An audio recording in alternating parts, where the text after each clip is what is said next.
Hey everybody, Joshua Phillips here with Churchill Mortgage coming to you with the first market update of 2025. Hope you've had a wonderful holiday season. I will say that I think Wednesday is the absolute worst day of the week to have Christmas and New Year's.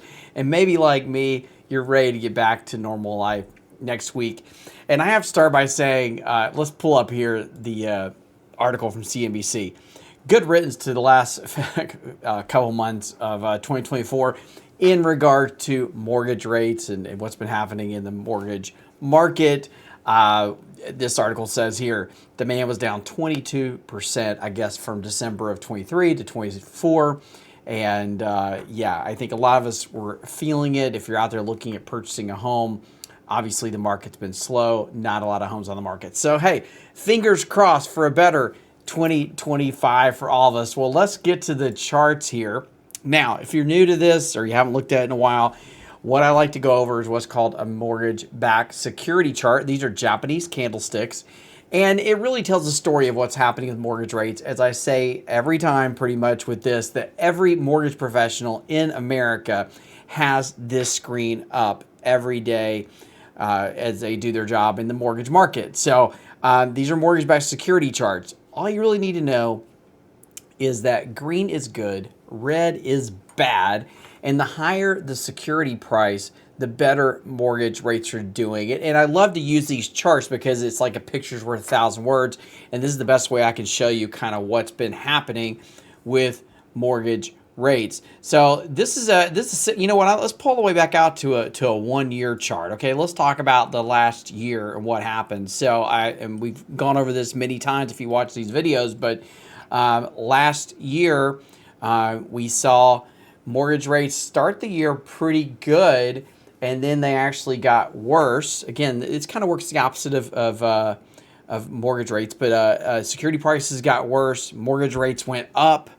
And that kind of happened through May. And then we went on this nice run for several months where it's just kind of like rates were just consistently improving. Wouldn't we like to see that again? Improving, improving, improving.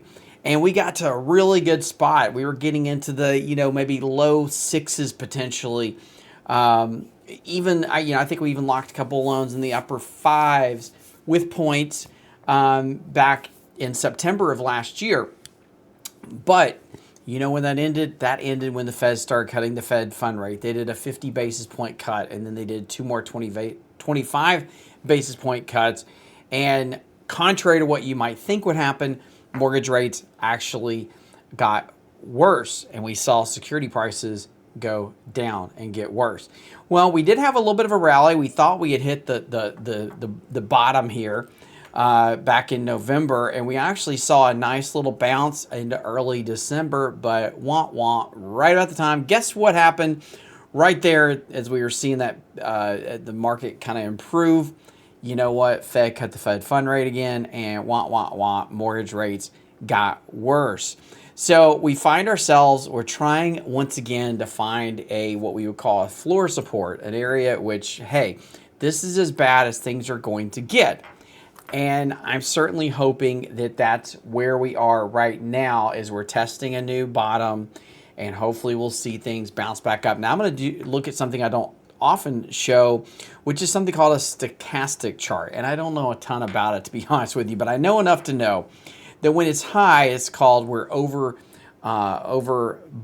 and when it's low, we're oversold. It basically means we're just due a correction. So we were oversold, and then we had, you can see the correspondence here with the green and mortgage rates improving there in November and early December. And then we got smacked back down, and we're back at that oversold level. So we are due, hopefully, some improvement. So now, you never know if it's going to be days or weeks or months before that improvement happens, but we are due a bounce for the better, and hopefully see mortgage rates get a little bit better. Now, most predictions, I think I've shown this late last year, probably seeing rates hopefully in the sixes is really probably your best case scenario for 2025.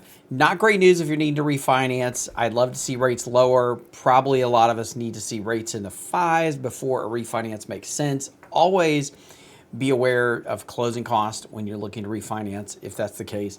And of course, if you're purchasing as well. But anyway, let's hope for better things in 2025.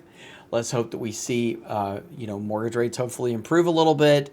And you know what? I do think it's going to be a good year, a better year for home purchases. I think finally, after 2 or 3 years, I think people are going to start putting their houses on the market.